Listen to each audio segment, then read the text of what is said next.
Hey everybody, this is James. Welcome to my stock channel.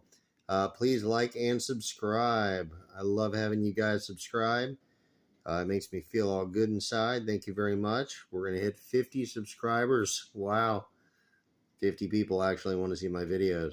I'm so thrilled, and I'm not being sarcastic, actually. It's quite a compliment. I just started 3 days ago. This video is entitled Earnings Per Share. What is it?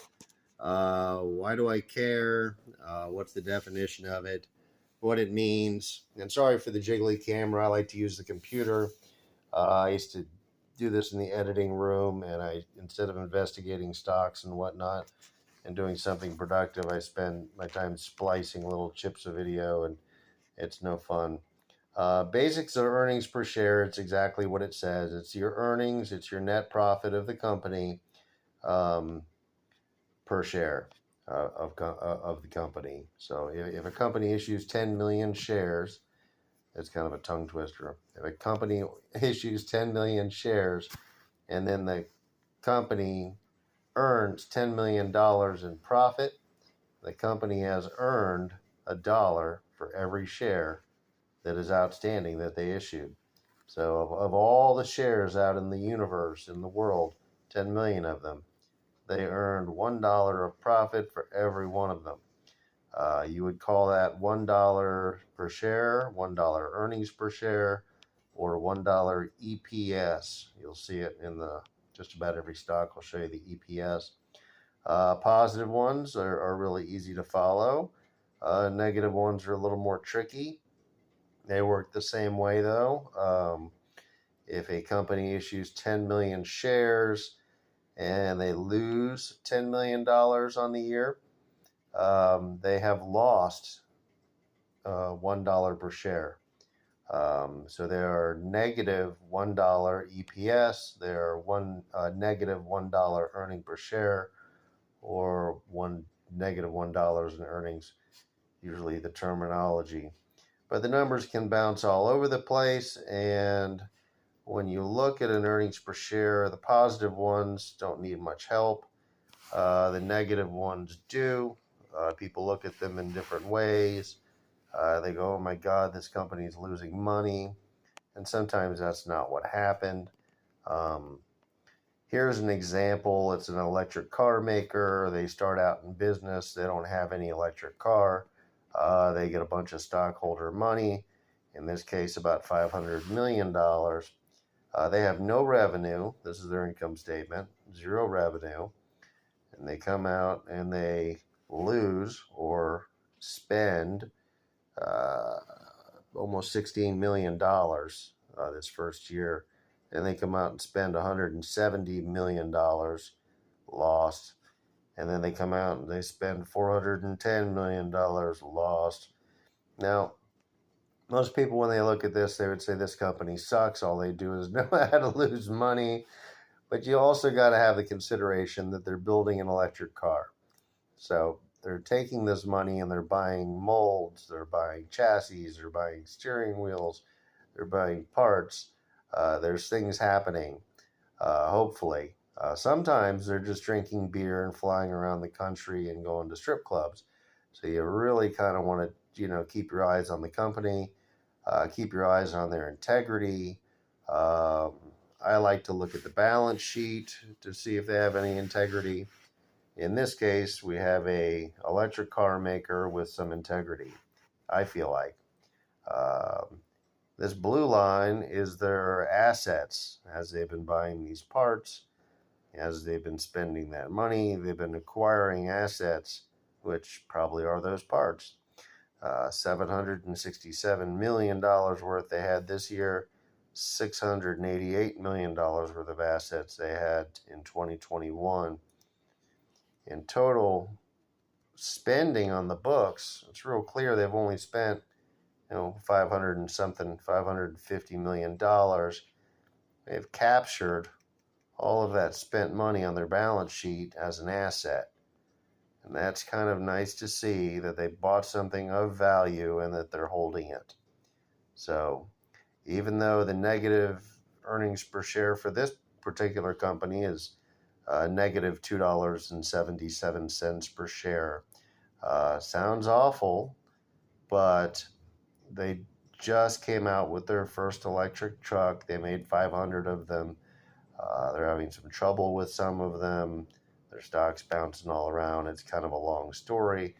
I wasn't trying to tell you that story. I just wanted to kind of enlighten you onto the negative EPS and how it doesn't necessarily mean crappy things.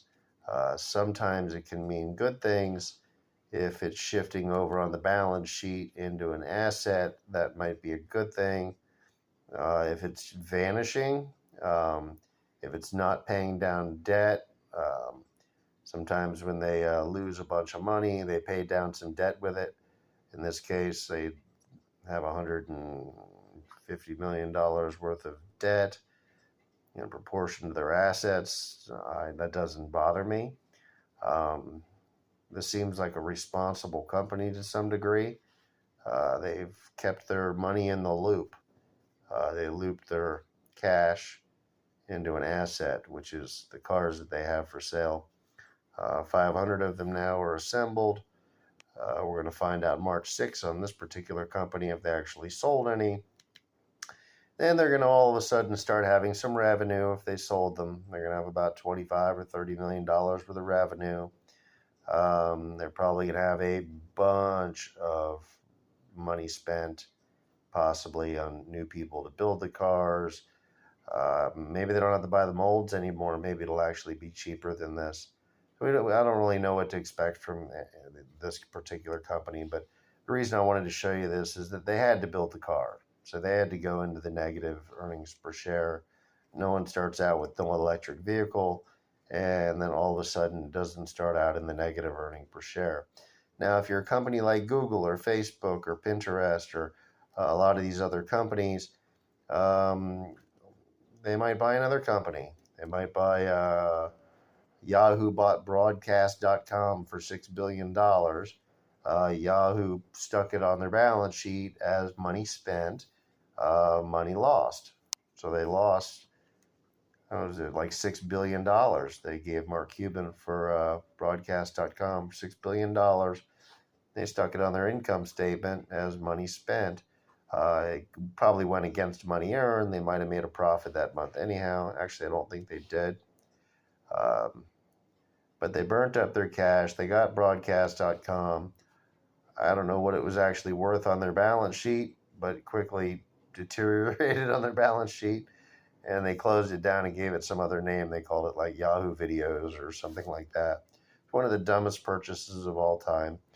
But you'll have to decide for yourself what they're buying, what they're spending their money on, whether it's smart or whether it's dumb. And then, of course, if you're going to mess around with electric vehicle stocks, especially my advice were penny stocks, take a long look at things and make sure they make sense. Make sure they're spending the money in places that are reflected where you can see it again. Make sure it just doesn't go into the ether. Look at their operating expenses. Find out why they have 12 employees and they spend $75 million every single quarter on something.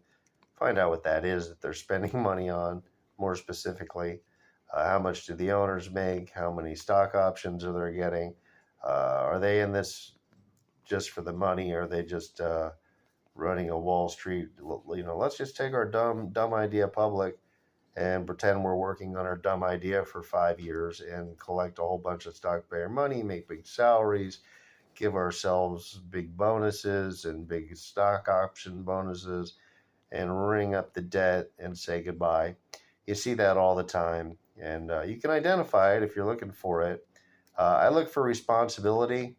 Having assets that are larger than liabilities, this just shows me responsibility. It shows me these people are not using their credit cards for things.